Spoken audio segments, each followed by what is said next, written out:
သမီးဖြစ်မှန်ခဲ့မယ်ဆိုလို့ရှိရင်အယုတ်မာဆုံးလူသားဖြစ်သွားလိမ့်မယ်ဒီမိကုန်းနံပါတ်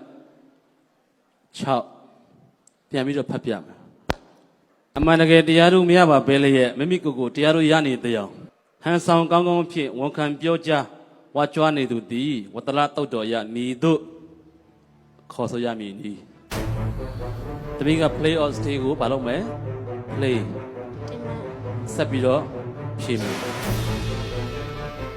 ဘောနဆုငွေ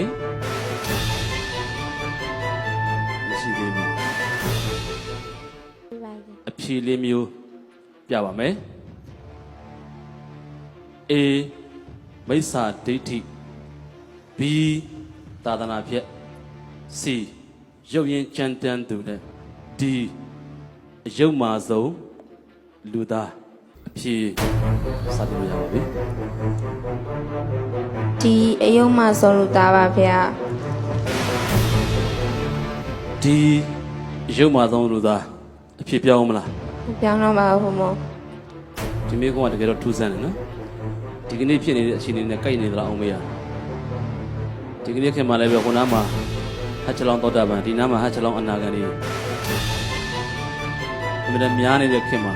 အကယ်၍မိမိကတရားတူရလားမရလားတရားဆန်းစစ်ဖို့လိုရမယ်မရဘဲနဲ့ရတယ်လို့ဟန်ဆောင်နေတယ်ဆိုလို့ရှိရင်တော့သမီးအဖြစ်မှန်ခဲ့မယ်ဆိုလို့ရှိရင်အယုတ်မာဆုံးလူသားဖြစ်သွားလိမ့်မယ်အပြေမှန်တော့ဘုံလည်းမသိဘူးဘုံရှိမှလည်းထင်မှန်ပေါ်သေးဘူးတခုလေးပဲမေတ္တာရက်ခံချင်တာပရိသတ်တင်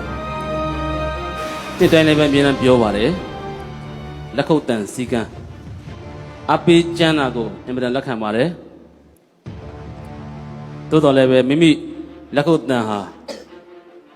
အပြင်းမှန်သွားတဲ့အခါမှာတော်တော်ညံအောင်ပြီးသင့်ပါတယ်ကျောင်းသားအပြင်းမှန်ရွေးတဲ့ချိန်မှာတော့ဖြစ်ဖိအားတစ်ခုမဖြစ်စေချင်ပါဘူးဘုန်းကြီးတို့ကအကယ်၍အဲ့ဒီပြိတ္တတဲကအပြင်းမှန်အချက်ပြတယ်လို့မသင်္ကာဘူးဆိုလို့ရှိရင်တော့ဘုန်းကြီးတို့အဖွဲ့ချက်ချင်းအစည်းအဝေးခေါ်ပြီးတော့စုငွေကိုသိမ်းရင်လည်းသိမ်းမယ်ပေးရင်လည်းပေးမယ်ပေးရင်လည်းမပေးဘူးသမီးအဖြေမှန်ပြောင်းအောင်မလားဒီရုပ်မာသုံးလူသားမပြောင်းတော့ပါဘူးဘုံဘုရားတော်လင်းဒီမှာဖြေမှန်စစ်ပြပါသမီးလေးကအဖြေကိုဒီအယုတ်မာဆုံးလူသားလို့ဖြေဆိုထားပါတယ်ရှစ်သိန်းတန်မေခွန်ရဲ့အဖြေမှန်ကတော့မှန်ပါတယ်ခင်ဗျာ